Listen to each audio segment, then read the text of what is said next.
بحث 1 میلیون تن باداملو عبدالرحیم چی شد؟ دیگر برایش جلک و سلب و تعقیب و اونها سر و کار نمیگیره. گفته که 60% قرآن از اوستا گرفته شد. این سوال‌هایی هست که ذوق‌بک سعید امینی، خبرنگار اکنون زندانی، از عبدالقادر طلبکوف کتابدار شناخته تاجیک پرسیده بود. دیگر فقط با اجازه و با خویشاوندانش و در زندان حق مصاحبه و ملاقات دارد.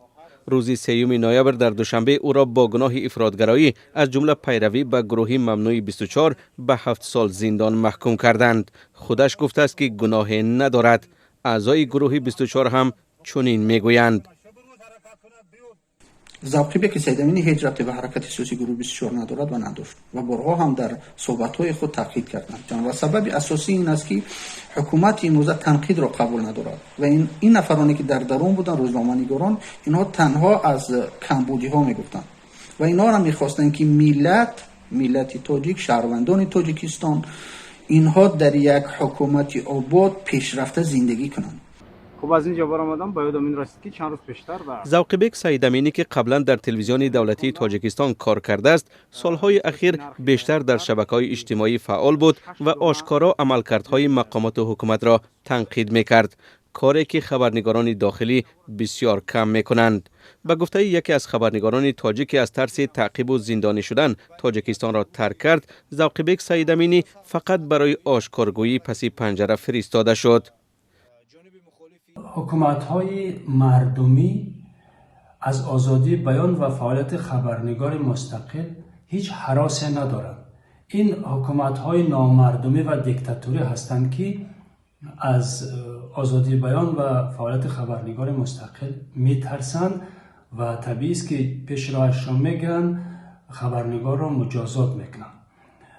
و از طرف دیگه هم از بس حکومت‌های خودکامه خیلی به خود مطمئنن، نمیخواهند که هیچ حرفی انتقادی دربارشان گفته شود، خدای نخواسته. پدر و مادر شما را تحویل میکنند، خانواده شما را تحقیر و توهین و حقارت میکنند. ذوق‌بک سعید امینی یکی از 7 خبرنگار و بلاگر تاجیک است که در 1 سال اخیر یا بازداشت شدند و یا به زندان محکوم شدند. یکی از آنها همین دلیر امام علی است که با ذوق‌بک صحبت دارد و به 10 سال زندان محکوم شده است. چند نفر دیگر محاکمه می شوند و منتظر حکم هستند. حامیان حقوق خبرنگاران در تاجیکستان میگویند محاکمه هایی که تا حال صورت گرفتند مخالف به معیارهای بین المللی هستند.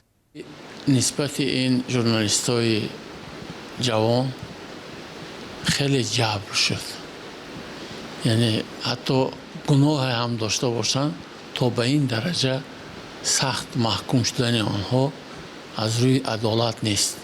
اگر در دایره استانداردهای بین المللی بگیریم، این قضیه ها یگان گونه اساس واقعی ندارند، یعنی این همه وابسته است به فعالیت ژورنالیستی است.